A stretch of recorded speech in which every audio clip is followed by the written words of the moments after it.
December 2nd, 2022, a date that every Canfield fan will remember for the rest of their days. And here we are, 7 months later, June 3rd, 2023, and the Canfield Lady Cardinals stand 7 innings away between their next schools championship. Welcome in, everybody. DJ Yoakley, Anthony Hartwig with you at Akron Firestone Stadium, ready to get things kicked off and started for the Division II state championship here in Rubber City. It is the Tallmadge Blue Devils that stand between the Canfield Cardinals and that championship we spoke about, Anthony. And both of these teams, by the way, getting here in very dramatic fashion. Canfield did it with 2 outs left in their season, and Tallmadge gets a walk-off as well. What things have to happen for Canfield to walk away as champions tonight? Well, I think they have to keep this Tallmadge offense in check. These two teams did play earlier this season. Tallmadge got the 8-4 victory. Now, Bella Kennedy pitched for Canfield in that game, not Melina Toth. But Bella Kennedy is a good pitcher in her own right, has an ERA just over 1 this year, has plenty of innings pitched. So Tallmadge really did have a good offense in that game. Canfield's going to have to keep their offense in check, just like Melina Toth did on Thursday, just a 1-hitter, 1 run, unearned run. If she pitches like that, she'll always keep Canfield in the game.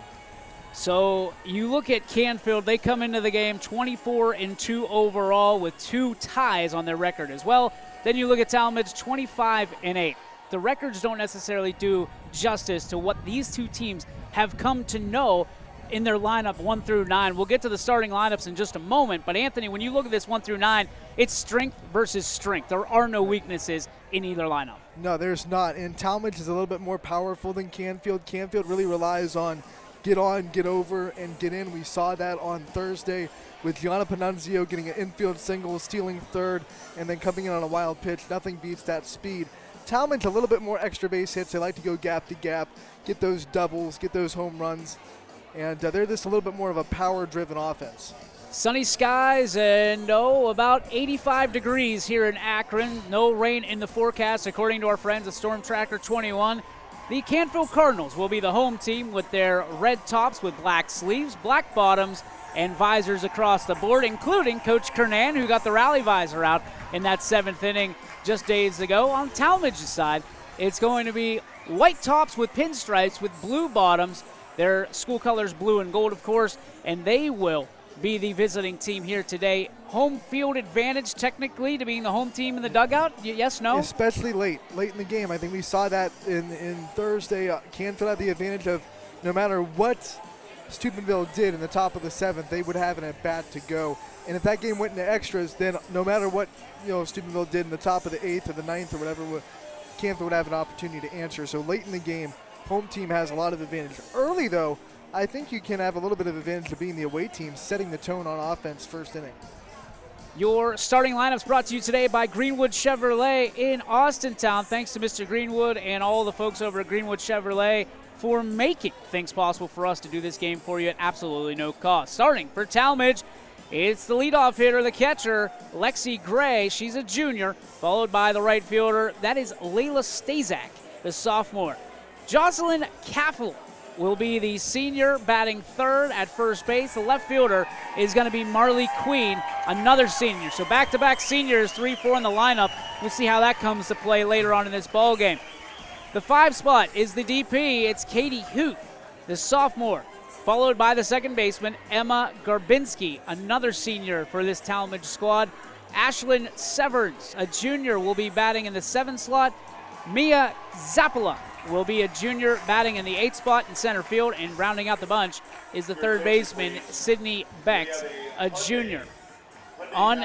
In the circle is Riley Jackson. She's a junior, so a young battle in the circle today between Tallmadge and this Canfield Cardinal team. For the Cardinals, 24-2 overall. As I said, Jenna Treveri going to lead things off. The freshman is going to be in center field.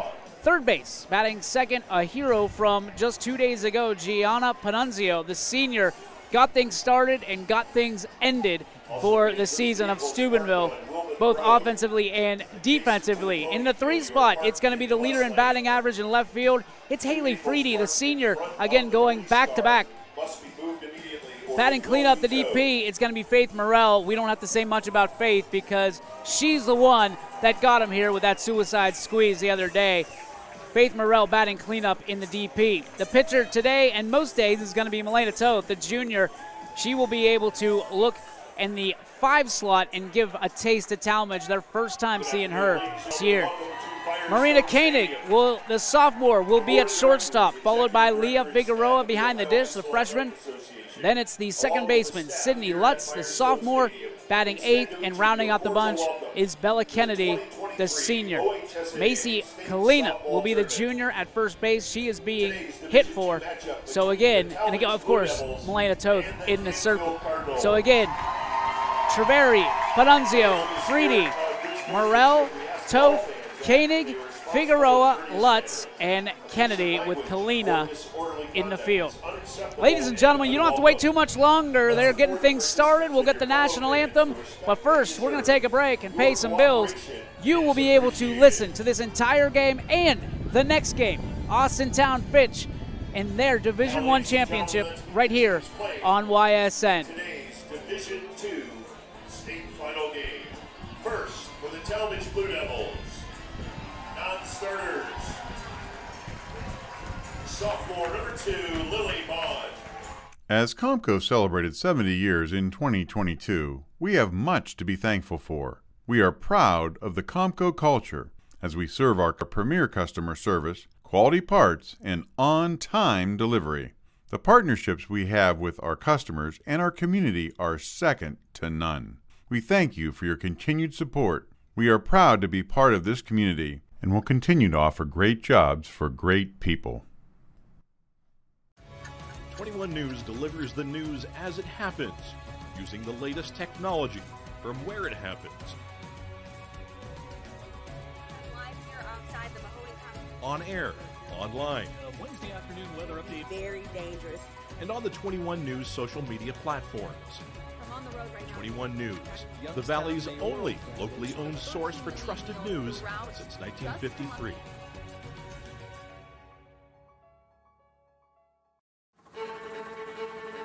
Reliability, innovation, scale.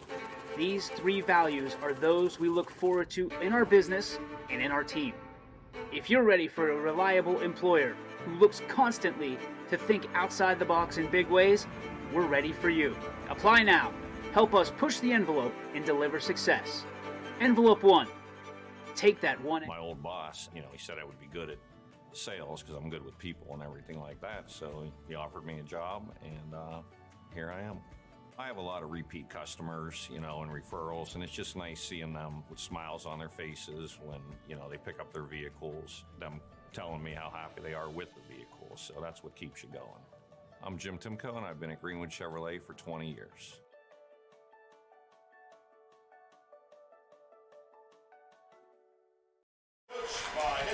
Welcome back, ladies and gentlemen. DJ Yoakley, Anthony Hartwig with you.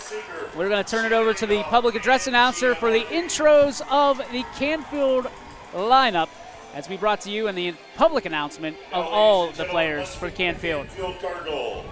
The non-starters. Sophomore, number 4, Alexa Ignacio. Senior, number 8, Kara Spencer. Senior, number 11, Mackenzie Koenig. Senior, number 12, Aiden Barrett. Sophomore, number 15, Alexis Johnson. Freshman, number 18, Sammy Economos. Freshman, number 21, Kaylee Ortiz. Senior, number 22, Emma Campbell. Junior, number 23, Jessica Shugart. And senior, number 28, Taylor Morrison.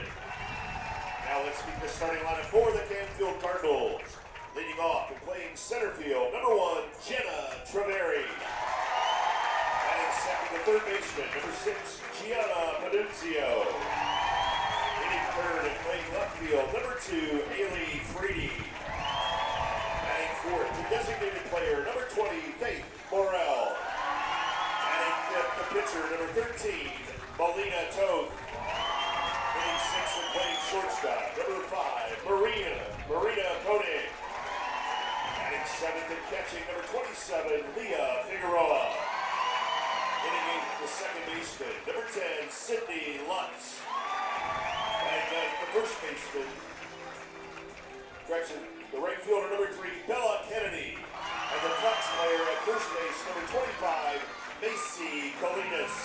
The Cardinals are coached by Michael Kernan, assisted by Mark Bellistrino, Bernard Bola, C.J. Sapp, Kerry Durkin, and Joe Mazzaric.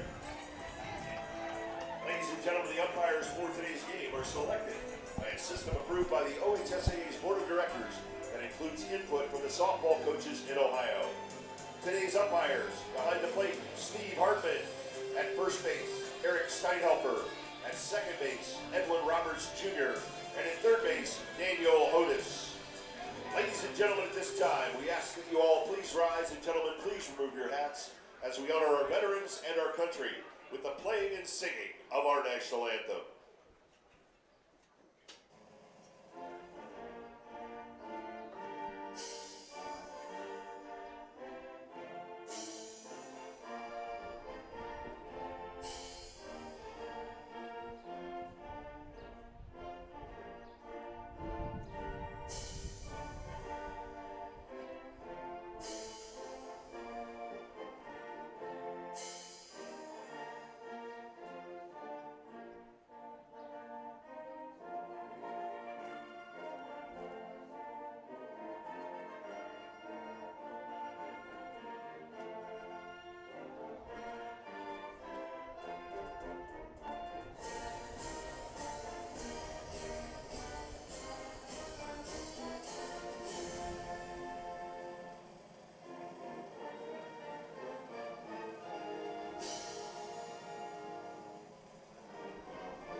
There it is, the national anthem. The players have been introduced, and we are ready to play some softball.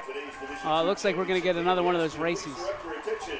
To the pitcher's circle. Oh, nope. For today's ceremonial first pitch. We got a first pitch. And a member of our armed forces will be delivering it. I love it. Awesome, and we're sitting right above the Army and National Guard tent as well. They've been here all weekend. Leah Figueroa will be out there to get the first pitch, and that thing is a little extra juice on that. Figueroa chases it back, and it's a beaut. And Leah Figueroa going to hand the ball back to the beloved member of our armed forces, who I love when that happens. Nothing better. We live in the greatest country in the world, and certainly anybody and everybody who defends it should have the opportunity to do that. Absolutely, and like I said, they've been here all week with this tournament at Firestone, the National Guard, the Army. They're one of the proud sponsors of the OHSA, and they have a great partnership with Ohio Athletics, and they always have had. I am excited, man. It was hard to sleep last night knowing not one but two teams here in Akron are vying for state championships. You have the Canfield Cardinals for the Division II state championship. And, of course, in just a few hours, we will be watching firsthand the Austintown Fitch Falcons making their first state championship appearance since 1993. Anthony, what a moment. Win, lose, or draw it is for the Valley. Yeah, and if you caught yesterday's game, Sydney Watts hit 70 miles an hour, a personal record, and that is elite of the elite in softball. And then you look at Canfield, the game that we're going to be announcing right now. The Canfield faithful full in attendance on the third base side. Lots of red, black, and white peppered throughout the stands. Some of them even trying to get some sun on this beautiful 85-degree day, and certainly going to be cheering for their Cardinals. Temperatures and the weather a little bit different than the last time the Cardinal fans were in attendance for a state championship. About 5 degrees cooler. Nice little breeze today as well. 5? I was talking about the football state championship. Oh, I thought you meant like... No. I was thinking Thursday. You say, what championship are you at? Obviously, special moment. Canfield looking to get 2 state championships in 1 year. This would be the second state championship in Canfield softball history. The first came back in 2008. and the Cardinals have not been here since that time. So a lot of teams in this tournament just making their first appearances in a while. Tallmadge has 7, but they haven't been here since 1998. So they're another program that are trying to make a new program resurgence, much like Austintown Fitch. In case you were wondering, in the Division III state championship, Wheelersburg ended up pulling out the win 6-0 over Indian Lake, and that was the team in Wheelersburg that ended the season at South Range. So a lot of ifs and buts around that. You know, if you could have beat Wheelersburg, what would it have been like? But unfortunately, South Range ends their season just shy of a state championship appearance. But now you've got the Canfield Cardinals. Melena Toth in the circle. She started out a little shaky, but as we were told, sounds like she wasn't feeling too well a couple days ago. Right now, she looks like she is 100%. And we saw a couple of signs of that. After that leadoff walk, she hunched over a little bit in the circle. We thought it might have been frustration, but maybe it was also a little bit of that shaky illnesses that she was dealing with on Thursday as well. A lot of heat on the field today. That turf makes things a lot hotter than a natural synthetic surface. So we'll see how things go and progress throughout the day. They played at 3 o'clock last time, a 12:30 start, right on the dot, as Lexi Gray stands in, the righty. Gets a first look at Toth, and there's strike one. Toth using an outside corner to deliver a strike, and we're going to have to be patient on this umpire here. Toth has an ERA of .73, has struck out 223 hitters this year and only walked 21. Pitch 2 is upstairs, ball 1. Toth through the line, she deals. And cut on and miss for strike 2. Undoubtedly, you'll be able to hear the Canfield faithful right to our left of the broadcast position. We are set up immediately behind home plate, just off to the left, a shade. 1-2, fouled away by Gray. She stays alive, and it count remains 1 ball, 2 strikes. It's a good job by Gray to foul off that pitch. Toth trying to extend the zone, going outside in the river of the strike zone, and just getting enough of it to foul it off opposite field was Gray. Toth, another one of those pitchers that gets better as it